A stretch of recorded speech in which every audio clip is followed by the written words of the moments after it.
High Plains Sports Network. Welcome back to episode 12 of the High Plains Huddle, where moments become memories, sponsored by HPSN.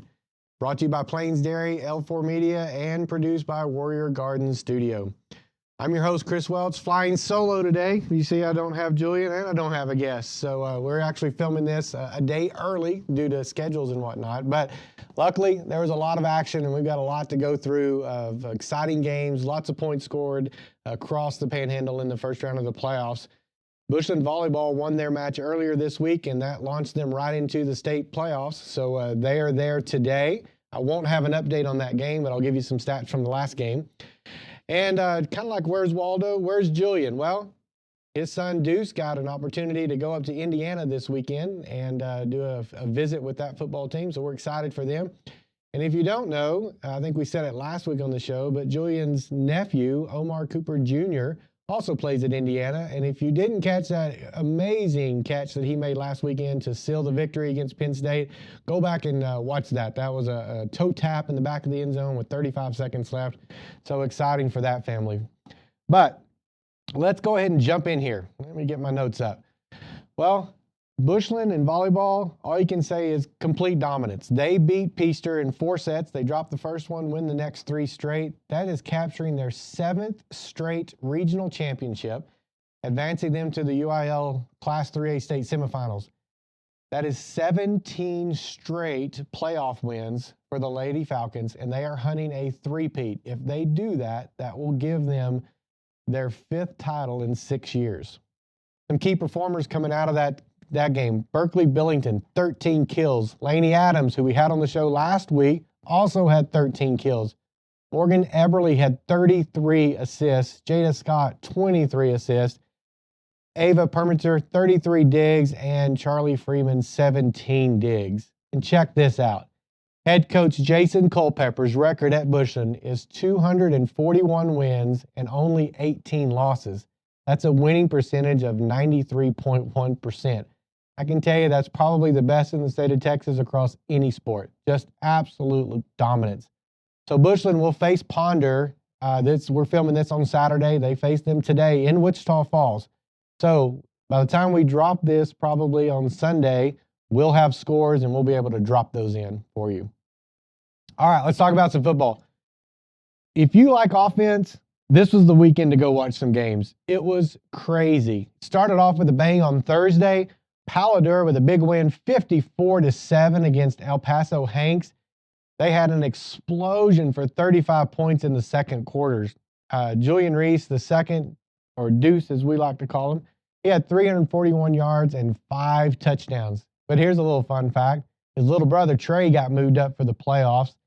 Trey went 4 for 4 for 100 yards and a touchdown. So the Reese family's got a great future ahead. Deuce is just a junior as well, so lots to come. But we're excited for Paladura. They did get a 10th ranking going into the playoffs as well, so lots to come there. West Plains, again, I said if you liked offense, this was the weekend. West Plains 85-0 over El Paso Irvin. Crazy. Russell had 4 touchdowns. Macon, who also has been a guest on our show, he was perfect, 7 for 7 and 3 touchdowns. So that means for 7 passes, 3 of those were touchdowns. So pretty impressive. Complete domination there. Again, Canyon 66, El Paso Ysleta, I think is how you say it, 13. Brock's Hacker, 240 yards and 5 touchdowns. The Eagles racked up 608 total yards in that game. Here's another one for you. Dalhart, 67. Kermit, 7. By the way, I had to look up where Kermit was. I had no idea. Oh, another fun fact about that one is one of the coaches in 3A went across and plotted the distance between all the 3A schools that were playing. These two teams were 347 miles apart, just FYI. So that's not how far they traveled, but that's how far they were apart. Bushland. This was a closer one than the score says. It was 23-21 at halftime. Bushland puts up 17 unanswered points in the second half to win 40-21. The breaking point of that game was in the third quarter. Reese Melvin takes a punt return. And if you're an Xbox player, he hits the B spin stick on it. And I mean, breaks the knees and ankles of the defender. Just literally, he falls to the ground. and he returns it about another 50 yards to set up a big touchdown. Colton Foote had 167 yards rushing. Reese Melvin had 2 rushing touchdowns himself, as well as kicking 2 field goals. Shallow Water, they blanked Brownfield. Again, big offensive explosion, 60-0. Carrion had 120 yards, and Martin was steady and efficient at quarterback as well. Again, another big score. Canadian 72, Muleshoe 14. Mitchell had 344 yards passing and 6 touchdowns. The Wildcats win their 23rd straight by-district game. Childress 84, Littlefield 34. Another scoring explosion. They had 636 total yards, 12 touchdowns, and 4 running backs went over 100 yards rushing for Childress. Groover 67, Lockney 7. Stratford 78, Morton 14. That was just on Thursday night. Let's talk about Friday. Tascosa takes on El Paso Parkland and explodes for 84 points. They had 595 rushing yards. I should have totaled up all the rushing yards across all the games. It's a lot. Trayson Elliott had 151 yards rushing, and Sanders had a long touchdown and a catch as well. Amarillo High. Now, we all remember the drama from last week. Amarillo High has to forfeit 6 games. They go into a 3-way coin flip. They win that coin flip at Toot and Totem there in Plainview. So now they get to play El Paso El Dorado. I don't know where the defense was in this game, by the way. The final score of this game is 77 El Paso, Amarillo High 76. So Amarillo High loses this by 1 point, but it was an absolute shootout. If you can catch the replay of this game, go watch it. Like I said, defenses decided not to show up. This is arena-style football. It was crazy. Randall 49, El Paso Austin 0. Just a complete domination by the Raiders. Dumas 85, El Paso Riverside 35. The Demons just rolled. Colton just went off in that game as well. A few more scores. Perryton does fall to Midland Greenwood 59-20. River Road gets blanked by Denver City 49-0. And Panhandle wins against Post 35-18. And West Texas gets their win against Abernathy 43-14. To give you a little idea, of the teams that won on Thursday and Friday, they racked up 969 points. So if you're a stat guy, that's astonishing. They only allowed 197 points. That's a plus 772 on the positive side of that. All right. Chris is going to do an editorial now because, I got to take up a little time. While the scores are impressive, UIL, we have a problem. 4 teams in a playoff system, and many of these teams are 4-team districts. You can easily have a 0-win team into the playoffs. This happened multiple times. I know in 3A, Bushland had several teams that they played multiple times that were 0-10. It's just not right. You're putting teams out there that haven't won a game all year, and you're putting them against first-place teams coming out of districts, and this is what happens. You're getting scores like 85-0. You're getting 60-0. There's no competition there. You're wasting a lot of time. I get that it's about money, but come on. Can we go back to 2 to 3 teams? Because I think you'll have a lot better competition in those playoffs because it's in for the first and second place teams. A lot of times it's pretty much a warm-up game for what's coming later. So there's my editorial. End of rant. I'll get off my soapbox, but I just think 4 teams is too many, especially when you got these 4-team districts. There's just no competition there at times. All right, let's talk about top performances of the week. We talked about Julian Reese II, a.k.a. Deuce, 341 yards and 5 touchdowns. I'll throw in that Trey got 4 for 4 for 100 yards. He was perfect. Weston Mitchell from Canadian, 344 yards and 6 touchdowns. The Childress backfield, I said that earlier. 4 running backs went over 100 yards. 4 running backs over 100 yards. Crazy. Elliott from Tascosa had 151 yards on 6 carries. And we're just going to call out the entire Groover defense. They had sacks, they had picks, they had a safety. Just had a great game overall. I said a few of these stats earlier, but let's recap it again for volleyball. Bushland Falcons. Billington and Adams combined had 26 kills. Permiter had 33 digs. Eberly and Scott had 56 assists between them. Culpepper's got a 93.1% win rate at Bushland. and that is Bushland's 7th straight tournament trip. So just absolutely insane.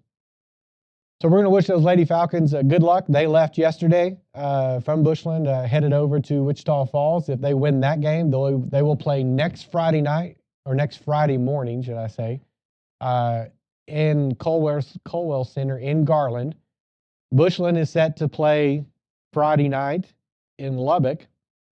So my partner, Mark, will call the game. If they make it to state, he'll call the game in Garland and make a flying trip back to Lubbock. Hopefully he makes it in time. But anyway, we're going to wish those Lady Falcons. Hopefully we'll get an update on this after we tape it, and we'll get an update there. Hopefully we're talking about a state championship next week when we come back. All right. Lots of great matchups going into next week. Really good matchups. I don't know if you're Tascosa. I don't know if this is the second round game you want, but Tascosa gets Toledo. That's a rough second round pick. Paladura gets Anna, another tough one. There's some history there with Coach Mims and the coach there at Anna as well. I believe he used to be the coach at PD. Actually hired Eric Mims back in the mid-2000s as his early coach, so they've got a great history there. There's another tie to the Texas Panhandle. The superintendent for Anna is Toby Tucker. Toby Tucker used to be the athletic director for Canyon. He was the superintendent at New Home. Now he's the superintendent at Anna. So lots of ties back to the Panhandle for that one. So I hope Tascosa wins their game against Toledo. That's going to be a tough uphill battle, but I'll pick Tascosa because they're the home team. I think Paladura does take care of business against Anna, but that's going to be a showdown, I believe, as well. Defense is really going to have to step up for that one. In Class 4A, Canyon versus Brownwood. I think Canyon takes that. Canyon seems to be kind of on an uphill run right now. Randall's defense seems to be on fire. They're taking on Burnett. I'm going to take Randall in that game as well. Dumas, I'm sorry. Your round 2 is Stephenville. That's going to be a tough one. Dumas, you need to take care of business. Your defense really needs to step up this week. I'm hoping for Dumas. I'm leaning that Stephenville's probably going to take this one, but we all want Dumas to win it. So go out and give it your best, Dumas, and let's take out Stephenville. Note, West Plains took out Stephenville last year. So West Plains gets Lamb passes. I do believe West Plains takes that game. All right. Next up in 3, you got Bushland versus Jim Ned. Bushland, you got an uphill battle. Jim Ned looks really strong right now as well. I think Bushland could take that game, but Bushland has to find their offense. They've struggled at times. They've got to find passes over 10 yards. They're going to be able to push that ball down the field other than just running. So I think I'm going to say Bushland takes a close one, but I'm going to call it 50-50 too. I think Jim Ned's got a great team going into that. Dalhart versus Paradise. Dalhart, tough game. I think you can take it. Offensive explosion. You need that game like you had against Bushland for sure. So I think Dalhart can take that game. I think that is another tight game as well. Shallow Water versus Peaster. I think Shallow Water seems to be really starting to peak. So I'm going to take Shallow Water in a very close one on that game too. But I got to be a little bit home. We got to go with our home teams a little bit. Canadian versus Kahoma. Canadian all day. I think Canadian, while not as good maybe in years past, I think they've started to hit their stride a little bit. I do think this will be closer than most people think, but I think Canadian takes this one. Childress versus Wall. I'm going to have to side with Wall probably here. I think Childress has had a pretty good run. I think this is going to be a tough game for Childress. I hope they could pull it out, but I think Wall is going to take this one. And West Texas versus Holly. Holly is traditionally a powerhouse when it comes to these games. I'm going to take West Texas. I think they are peaking a little bit, but they're going to have to battle hard. Holly's going to be a tough contest. New Home. New Home's rolling right now. They're playing Stanford. I think New Home takes that one. Spearman versus Anson. Anson kind of did an upset last week, but I take Spearman in that game. Panhandle versus Cisco. Panhandle seems to have kind of cooled off a little bit. I hope they can kind of get back on their heat wave that they were riding earlier in the year. So I'm going to take Panhandle, assuming they find their offense and really get rolling again. Their defense is going to have to step up quite a bit this week. Stratford versus Tahoka. I don't think you can side against Stratford. We'll take Stratford. Groover's another one that's really rolling right now. I think Groover takes this one versus Wink. Wheeler versus Collinsville. That's a tough one. I'm going to go with Wheeler. The next week game, Wellington versus Munster. I think Munster's going to get this game. As much as I'd love to see Wellington win, I think Munster wins this game. A couple of six-man actions. Naz won, so they're playing Rankin. I think Naz takes this one. Valley versus Robert Lee. I think Valley takes this one as well. Miami is rolling right now. I think Miami beats Sands. And if you're from the Panhandle, yes, it's Miami. If you're not from the Panhandle, you would pronounce it Miami, and that's how we know you're not from the Panhandle, by the way. And then you got Motley County versus Klondike. Man, I think Klondike takes it. I don't think Motley County is quite the powerhouse they used to be. Back in the mid-2000s, I would never have bet against Motley County, but I think Klondike takes this one. I'm sure I'm going to be wrong on most of those picks, but we'll see. Well, hey, from Bushland's volleyball march back to state to the Panhandle's 969 points of offensive explosion this weekend, it was an exciting weekend. That really loads up this area around. Can those offenses on that football side of the house take care of business and put up those kind of crazy numbers? Can Bushland go back and make it back to state once again? But we'll bring all that to you next week. Thanks for joining us this week. This is Chris Welch along with, I don't have anybody today. But thanks for joining us, episode 12 of the High Plains Huddle, brought to you by HPSN, where moments become memories. Really want to give a big shout out to Plains Dairy and also L4 Media, who's done a great job promoting us outside of this area, and also to Warrior Garden Studios, who every week helps us get a great show put together. Really appreciate all the hard work they do behind the scenes. And we need to get a behind the scenes video shot. They always shoot us, but we need to shoot one from our perspective sometime. Maybe I'll just set my camera up over here so you can see Mike over there with his headphones on. All right, so I'm Chris Welch, missing my partner Julian Reese, but join us next week as we bring you the area round results. We'll have Bushland's results as well by then. So thanks for joining us. Have a good evening.